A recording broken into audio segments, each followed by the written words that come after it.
Setembro chegou. Bom dia, domingo, 2013. Vamos ter uma semana quente. Começar lembrando que o Luiz Inácio Lula da Silva, foi eleito lá em 2002 com aquele bordão: a esperança venceu o medo. Ele governou por 8 anos com um céu de brigadeiro, ampliando a inclusão social e tal, ao mesmo tempo em que trocava os verbos da esperança, e o bordão passou a ser: a governabilidade venceu o medo. E tinha motivos para isso. Lula governou associado a bandidos, porque seus adversários eram bandidos ainda piores. A governabilidade é Brasília, são os votos do balcão de negócio que se transformou esse vale-a-couto planejado por Lúcio Costa e Niemeyer para não ser ameaçado por multidões nem pelas cidades satélites, estas que nasceram desorganizadamente num clima de execução de jovens, mais que um faroeste, terríveis índices prenunciando a chegada do crack, a favelização nas barbas do poder.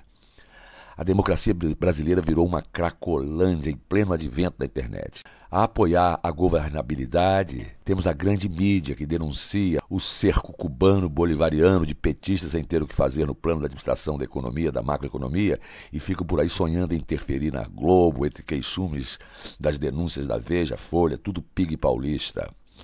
Mas isso não corresponde aos fatos mais relevantes, que são, nos dias de hoje, esse movimento na rua e o movimento do medo. São os dois movimentos, a rua e o medo.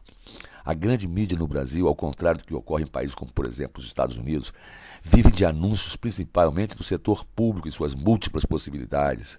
O grande anunciante são os governos. Os ministérios do Brasil gastam fortunas com a TV aberta. A justiça eleitoral gasta fortunas. A propaganda eleitoral gratuita é gratuita só para os políticos que mentem dentro de casa. Até o BNDES anuncia e não é banco varejista. É uma loucura. Isso nos Estados Unidos seria crime, cadeia para Obama, queda. Aqui não, aqui é a governabilidade do fronte perigoso que é o jornalismo político. O Vladimir Lenin, numa ocasião disse: não existe liberdade de imprensa sem liberdade de fornecimento de papel. Esse bolchevique estaria hoje como? Estaria em apuros para defender essa ideia do Estado controlar tudo, principalmente a imprensa. Por quê? Porque estaria preocupado se fosse brasileiro, com os resíduos petistas querendo regular o setor na marra? Ou estaria preocupado com o que a era digital está fazendo no Brasil e no mundo? E a internet está fazendo muita mudança assim em toda parte. No Brasil está fazendo a revelia dessa pequena polêmica briguenta envolvendo petistas e a grande tradicional mídia num momento crítico para Dilma Rousseff e seus adversários, que são centrados naquela elite tucanorial, mineira e paulista, com os bolsões poucos de um socialista de meia tigela, numa outra capital como Recife. Líbia, Síria, Irã, Egito, Espanha, Estados Unidos e muitos outros países, com diferentes consequências. A internet põe novos atores em campo e põe muito depressa. Obama foi eleito pelos brancos de olhos azuis e não pelos 12% dos eleitores negros dos Estados Unidos, dos quais costumam votar apenas 8%. Lá o voto não é obrigatório. Obama foi o único senador que foi contra a invasão do Iraque, de Bush. Foi contra antes, durante e depois. Na Itália, um comediante menor da grande mídia virou um ator político importante, ficou em segundo lugar na eleição de meses atrás, sem gastar praticamente um tostão. Como foi a primeira eleição de Obama, nascida na emoção das doações voluntárias do eleitorado mais consciente via internet. Na Itália, esse comediante Beppe Grillo forçou os derrotados a se unirem numa coligação, uma governabilidade frágil se sobrepondo a outra também frágil, com um Berlusconi que tem lá um império parecido com o da Rede Globo, só que faz o estilo conservador político de dia e promíscuo sexual de noite, festinhas. É um Silvio Santos tarado, uma coisa assim meio maluca. Mas Itália e Estados Unidos estão mostrando que campanha política ficou barata, ganha-se num piscar de olhos. Dizem, não há provas cabais. Ele é ficha limpa com decisão transitada em julgado supremo. Que Fernando Collor de Mello comemorou o primeiro bilhão de dólares lá com PC Farias e outros acólitos num banquete chique em Paris, no estilo Sérgio Cabral e seus amigos do guardanapo. Dizem sem prova que a comemoração foi por 1 bilhão, sim, mas não o primeiro, e sim o segundo, que chegaria, desde que, bastando para isso, convencer os que tinham medo de o medo vencer a esperança, seguir apoiando o Marajá, o caçador de Marajá, com grana para a campanha. Ainda não ganhamos, tem aí o segundo turno, vamos pegar mais 1 bilhão. Dizem que Collor teve de esconder que ia vencer para continuar faturando. Isso é mentira. Política que campanha é igual guerra. A mentira é farta como a terra. Política é uma guerra. Napoleão dizia que para vencer uma guerra você precisa de 3 coisinhas: dinheiro, dinheiro e dinheiro. O mensalão foi isso. Dinheiro, dinheiro, dinheiro. precisavam de dinheiro. Só que o nego acabou desviando as merrecas aí, um apartamento aqui, uma coisinha acolá, uma nomeação. Mas eu não tenho dúvida nenhuma de que a corrupção nos anos 90 era a mesma. É a mesma coisa, o mensalete, o mensalinho e vem mais. Mas isso foi antes. Isso aí resultou de um tempo que começou lá atrás, que levou Lenin a dizer que disse. Hoje, tucanos e petistas, revista Carta Capital, a favor do governo e Veja Conta, estão todos no mesmo saco. Estão sendo sobrepujados pela nova forma de comunicação instalada nos tablets e smartphones. A grande mídia está fazendo a chamada tática do morde e sopra. Diz que faz bom jornalismo ao elogiar e bater em governantes políticos. Os grandes veículos batem menos quando os políticos estão chegando ao poder, porque aí é hora de garantir o faturamento do orçamento público, os anúncios. Batem e elogiam um pouco menos no meio do mandato, porque aí ficam de olho na sucessão. E nas campanhas batem firme e cobram altíssimo. Se um governante não anunciar, ele cai ou enfrenta uma campanha terrível de desmoralização. Isso se dá no plano federal, mas em cada prefeitura os prefeitos também têm que gastar dinheiro ali, com os jornalistazinhos ali, senão fica levando espetadinha. Mas isso é uma coisa antiga que está acabando por causa da internet. Hoje o medo venceu o transtorno. Isso que é o triste. Por isso que eu digo, domingo o Brasil está um horror. Aquele cartaz, desculpa o transtorno, estamos mudando o Brasil, enfia aquele cartaz no cu. Eu quero meu Brasil ordeiro de volta. Não quero vândalo, quebra-quebra, saqueador, causa engarrafamento por causa de 200 ovos, dos quais metade encapuzada. Depois de 2 meses de campanha, todo dia e noite, da Globo e outros grandes veículos, exaltando a serenidade e exibindo o vandalismo, pequenas vítimas do quebra-quebra. Sinais, eu vejo sinais na coluna do jornalista Hélio Gasper de que a intolerância está chegando com relação a esses pequenos protestos. Sinais no texto sempre agressivo de Rui Castro, na Folha, contra os baderneiros. Sinais, hoje agora desaforados, até de Sérgio Cabral, o governador, dizendo que a polícia, que tanto bateu em gente errada, gente que estava na periferia dos protestos, da dispersão, vai bater ainda mais em nome da ordem, porque a classe média está cansada, as pesquisas internas do governo e dos grandes meios de comunicação estão mostrando isso. Então eles estão comemorando isso. Eles bateram muito, de uma forma muito estranha. Aquele negócio do Leblon, a polícia parada deixando. Eles queriam fazer uma coisa cenográfica para exibir. Mostra o quebra-quebra e depois mostra os velhinhos. Eles ficam dizendo, não, protestar sim, pedir melhorar o Brasil, ótimo, mas quebrar não, sempre assim. A garotada que foi às ruas em junho não fez a favela descer e apavorou seus pais na Zona Sul, da classe média do Rio de Janeiro.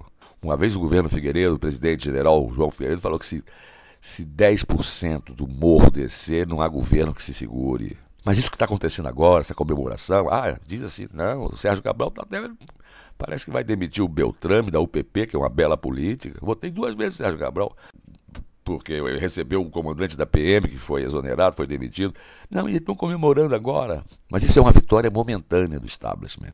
Vem agora essa semana aí, o 6 de setembro e o 7 de setembro. Não vai acontecer nada. Os 3 poderes do Brasil, federais, os guardiões maiores da nossa Carta Magna, estão fraquinhos.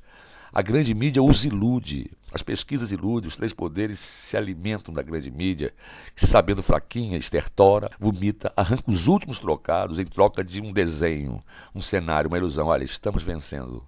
O medo venceu o transtorno. Nós queremos o Brasil ordeiro de volta. Mas a crise verdadeira não começou, de fato, ainda. O lance é geracional. São 27 governadores e 3 vezes 27 senadores, porque são 3 senadores para o Estado, então temos 81 controladores da Constituição no Congresso e mais 27 gestores de 27 unidades da Federação, total dando 108 maiorais. E bota aí o presidente do Executivo, do Senado, da Câmara, do Supremo, do Tribunal Superior Eleitoral, o Parquet, que é o Ministério Público, o grande órgão investigador, e o escambau. Esses 100 e poucos nomes são os brasileiros responsáveis políticos pela matança em curso no nosso país. São esses 100 e poucos responsáveis históricos pelos 50 mil homicídios anuais. Somos a sociedade mais violenta do mundo. Pode dizer, não, são só 37 mil assassinatos em tal ano, ou 38 mil ano passado, 39, não sei o número certo. Não. O cara leva uma violência ali na rua, um tiro, uma merda, e morre 3 meses depois em casa no hospital. Aqui não é registrado como um assassinato, mesmo porque ele resistiu 3 meses. O cara é atropelado, acidente de carro. É bem cerca de 45, 50 mil por ano. Então são 100 mil assassinatos, homicídios entre culposos e dolosos por ano.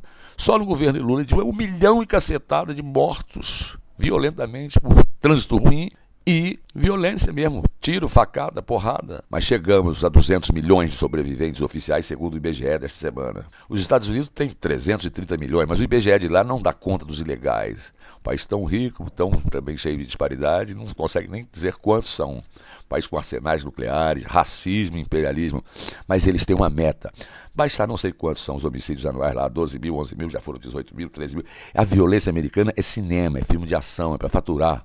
Você anda na rua com muito mais tranquilidade que em qualquer cidade brasileira. Mas os americanos têm o objetivo de médio e curto prazo. Registrar, antes que daqui a uns 15 anos a economia chinesa fique maior que a dos Estados Unidos, antes que o PIB de Pequim supere o PIB de Washington, os americanos querem alcançar um número emblemático para Hollywood.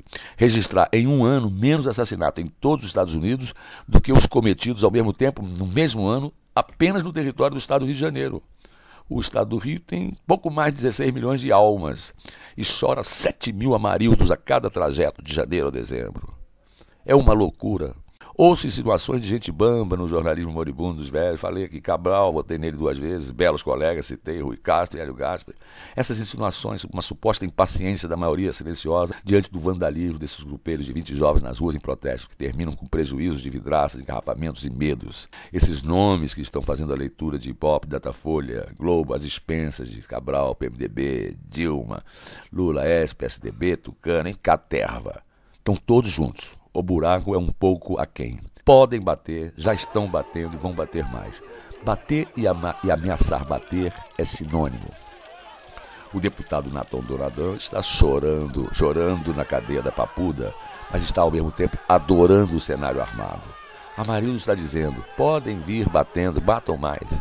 Quem está na rua, os 200 de cada pequena manifestação, não representa o chamado povão. Quem está na rua é uma chama, basta uma vela. Basta um sobrevivente entre 50 mil brasileiros que se vão assassinados a cada ano para a chama dizer que veio para não apagar. Pequenos protestos, grandes transformações, como Las Madres de Plaza de Mayo. São aquelas pequenas mulheres que toda semana iam lá na principal praça de Buenos Aires chorar pelos filhos desaparecidos, os amarildos políticos. Filhos e netos, netinhos inclusive, porque filho de ativista guerrilheiro, eles eram adotados pelos militares. Lá não tem esse negócio de lei de anistia, ali esse país civilizado não tem negócio de prescrever crime de tortura. Torturou é torturador e tem que ser punido mesmo com 99 anos de idade. Na Argentina tem mais de 400 pessoas presas por tortura e outros crimes contra os direitos humanos, cometidos lá atrás, 30, 40 anos atrás. Bom, então nós estamos vivendo esses pequenos transtornos e vamos continuar vivendo mesmo que a polícia bata mais. São pequenos transtornos até transtorná-los. Transtorná-los quem? Esses brasileiros humildes, humilhados em sua grande maioria. Até o ponto em que estes, a grande maioria, acordarão para reproduzir novas e pequenas manifestações. Somos todos iguais. Um manifestante sozinho é uma multidão não mais clamando, mas exigindo direitos iguais. O que os grandes partidos políticos, o que os grandes funcionários públicos, magistrados e tal, os grandes veículos de comunicação não estão entendendo que eles estão juntos. Eles representam o Estado e o Estado não fornece serviços nem fornece dignidade. Temos agora esse episódio de médicos cubanos, isso é uma história que cabe uma reflexão. Até lá, vamos vivendo esse horror. A saúde em Cuba, na pobreza, é uma beleza. Outro dia revi no YouTube o filme Guantanameira que eu tinha visto no Cine Joia. Uma história incrível, uma comédia de fazer a gente morrer de rir. Tem que enterrar uma cantora e ela tinha um sonho de ser enterrada em tal lugar, em Havana, e dava na extremidade da ilha. E lá as administrações do Partido Comunista, no setor de cemitério, não tinha carro, nem autopeça, nem gasolina para levar o corpo, satisfazer a última vontade. Então é uma comédia impressionante, muito câmbio negro na estrada, muita gente pedindo carona. E lá pelas tantas, o chefete comunista que está levando o cadáver da velha cantora se depara com um casal, com a mulher em trabalho de parto e sai da rota, leva o cadáver e a mulher parindo a vida, e ela tem um atendimento exemplar, na simplicidade. É que em Cuba os médicos cuidam da saúde, não da doença, como nós no Brasil. E, aliás, tem um livro que está fazendo muito sucesso de um cardiologista, que é o cardiologista dos globais, das pessoas mais ricas do Brasil, é um jovem, chama Cláudio Domênico, Ipanema. Escreveu um livro que é isso, vendendo como se fosse um livro popular, dizendo que você tem que cuidar não é da doença, você tem que cuidar da saúde. Nós queremos apenas bons hospitais, uma boa segurança, boas escolas. Com menos dinheiro para a TV, vai ter mais escola para você. Com menos verba para jornal, você vai ter melhor hospital. Bem-vindos, médicos cubanos. Mas vocês vão se deparar agora com um horror. Sei que alguns de vocês vão pedir asilo político aqui, vão se apaixonar. O Brasil, ao mesmo tempo que é um horror, é fascinante. Bom dia, setembro.